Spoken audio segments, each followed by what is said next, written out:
anunciado na passagem de bloco, eu recebo aqui na bancada do Jornal Litoral o prefeito de Mongaguá, Márcio Cabeça. Como vai, senhor? Bem, prazer, bem recebê-lo aqui, seja muito bem-vindo ao nosso telejornal. Prazer é todo nosso. Prefeito, vamos falar, começando o nosso bate-papo, sobre o Condesb, né? Condesb, que é o Conselho de Desenvolvimento aqui da Baixada Santista, o senhor sempre está presente nas reuniões. Eu queria que você falasse um pouquinho para o espectador da TV Cultura o trabalho do Condesb.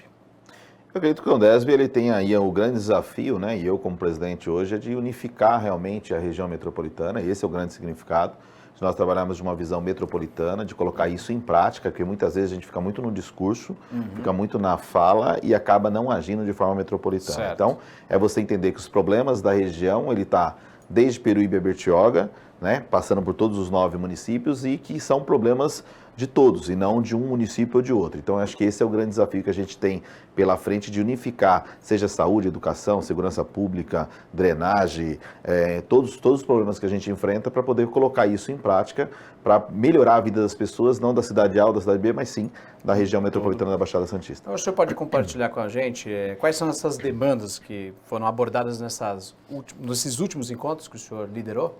Eu acho que o grande desafio que nós temos pela frente, ontem aprovamos o PDUI, que era um trabalho de mais de 10 anos, para avisar inclusive o secretário de São Vicente, que está à frente da Câmara Temática, e a gente conseguiu colocar em prática para mandar para o governo do Estado, primeiramente para a Assembleia Legislativa, e assim dar em nota para poder colocar no plano plurianual do governo do Estado os problemas da região ou aquele desafio, ou principalmente um planejamento melhor para que se inicie projetos para a Baixada. Eu acho que isso dá uma unificação e, acima de tudo, um cronograma e um planejamento melhor para o governo do Estado e que para nossos prefeitos possamos cobrar isso para se tornar também realidade. Eu acho que o grande desafio que eu vejo é a segurança pública, é a saúde, né? São problemas que sempre estão no calcanhar de Aquiles, principalmente porque a gente tem vivido nos últimos tempos. Então, eu acho que esse é o grande tema de debater sempre com eficácia para poder buscar melhorias, pleiteando assim a governo do Estado e governo federal. Já que o senhor falou de segurança, saúde, quais são as ações efetivas que foram planejadas pelos senhores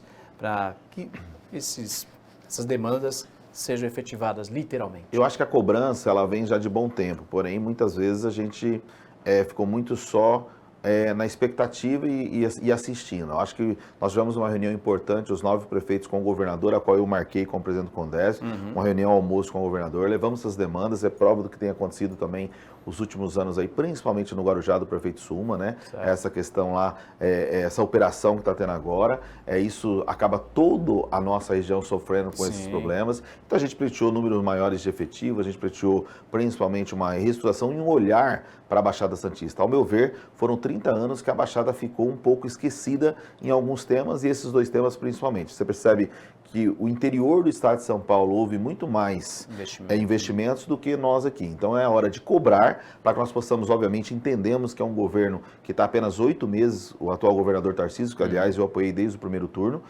que é apenas 8 meses para poder ter respostas imediatas, mas que já tem que colocar no radar para que o planejamento tenha um olhar diferenciado para a Baixada. Nós não podemos ficar toda hora assistindo e ficando para depois. O que eu disse ao governador, que a gente tem que respeitar, são 645 municípios no estado de São Paulo, mas tem 9 que ficou para trás, tem 9 que deixou um olhar a desejar pelo governo do estado durante esses 30 anos que se passou. A gente falou dos 9 municípios, compõem a região metropolitana da Baixada Santista. Vamos falar um pouco das cidades do litoral sul de São Paulo, Peruíbe, Itanhaém, Mongaguá e um pedaço, boa parte da Praia Grande.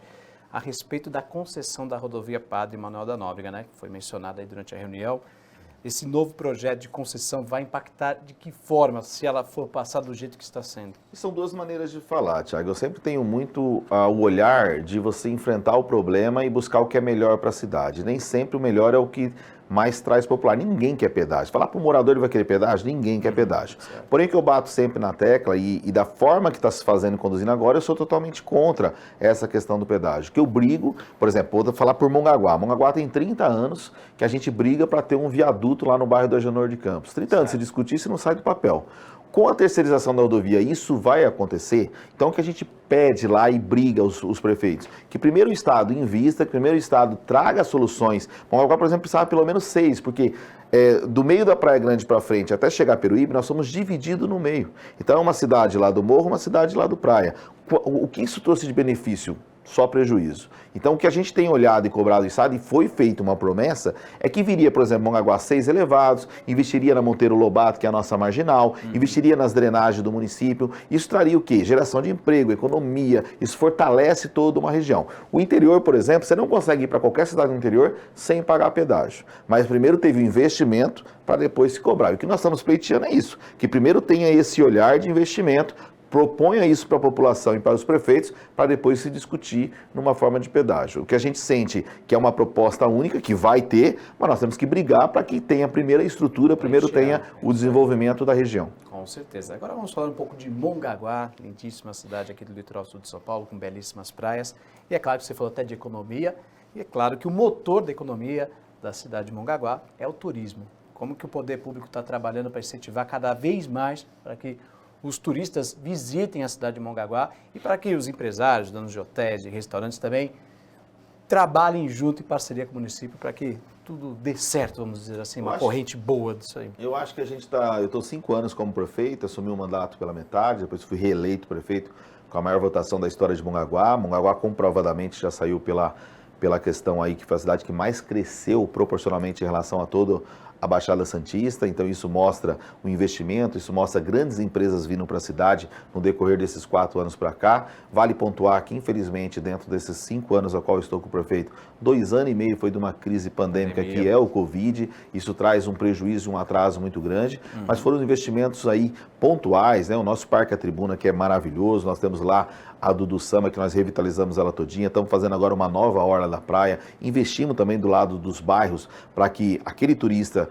onde principalmente no litoral sul, que você tem poucas oportunidades de hotéis e tem mais veranista, Mongaguá é uma prova disso como Bertioga, eu tenho 45% de moradores e 55% de veranista. Isso traz um problema maior para a cidade, principalmente em arrecadação, aquilo que a gente arrecada sobre o nosso número de habitantes e não sobre o flutuante que muitas vezes tem para a cidade, mas a gente conseguiu trazer Sebrae, conseguimos trazer Poupa-Tempo, conseguimos orientar, qualificar mais investimento da construção civil, que alavancou ainda mais o nosso município, e com isso trazendo cada vez mais turista, fazendo com que a cidade economicamente comece a ter uma reação diferente. Falta muita coisa dentro daquilo que a gente faz, mas é um planejamento onde, graças a Deus, a gente consegue pontuar, né? Acabamos de entregar uma plataforma de pesca que é a maior da América Latina, totalmente iluminada com LED, formato tudo num formato turístico agora, cada braço de iluminação é o formato de um peixe. Então, você vai trabalhando esses pontos para poder realmente cada vez mais ter opções turísticas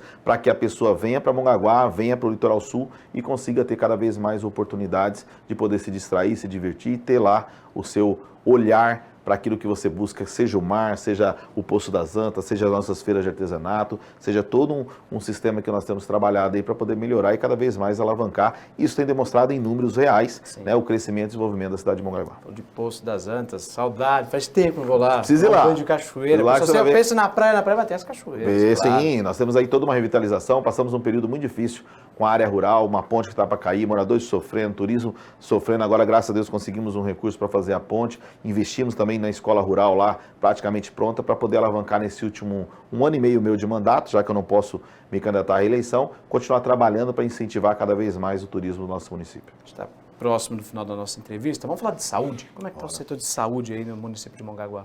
Eu acho que saúde é o grande calcanhar de Aquiles de qualquer cidade, né? De qualquer cidade do Brasil. A gente depende muito do governo federal e do governo estadual, mas aquilo que eu encontrei, como eu assumi como prefeito, a gente, graças a Deus, deu um passo importante. Nós abrimos um centro médico que não tinha no bairro de Agenor de Campos, que é o maior bairro que tem na cidade. Nós pegamos um pronto-socorro que estava fechado, reabrimos ele moderno, que serve lá de referência para a Baixada Santista. Temos um PS infantil, talvez o único ali do litoral, especializado num PS totalmente para a criança, né? Pegamos com uma ambulância, hoje nós temos 10 ambulâncias novas, não tinha o sistema de tomografia, implantei o sistema de tomografia na cidade, estamos agora reestruturando os PSF, estamos levando as farmácias, tirar de um único lugar do centro, para que cada postinho tenha sua própria farmácia, 2 postos já distantes da onde é a região central já tem a sua própria farmácia, para levar mais dignidade, mais conforto e principalmente mais economia, ao meu ver, para a cidade e atender melhor a nossa população. Então são avanços importantes, mas mesmo assim é a cidade do litoral, nós dependemos muito aí dos investimentos do Estado,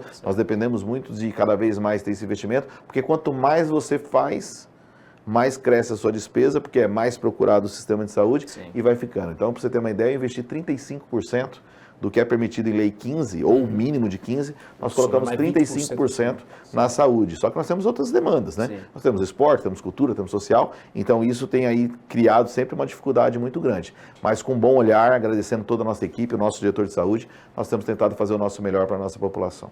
Perfeito. Márcio, prefeito Márcio, muito obrigado pela sua Prazer, participação Deus aqui no abençoe Jornal aí, Rural. viu? Amém, Um ótimo amém. programa aqui aí, sempre levando o que há de melhor aí, grande profissional que vocês são. Obrigado, viu, Márcio?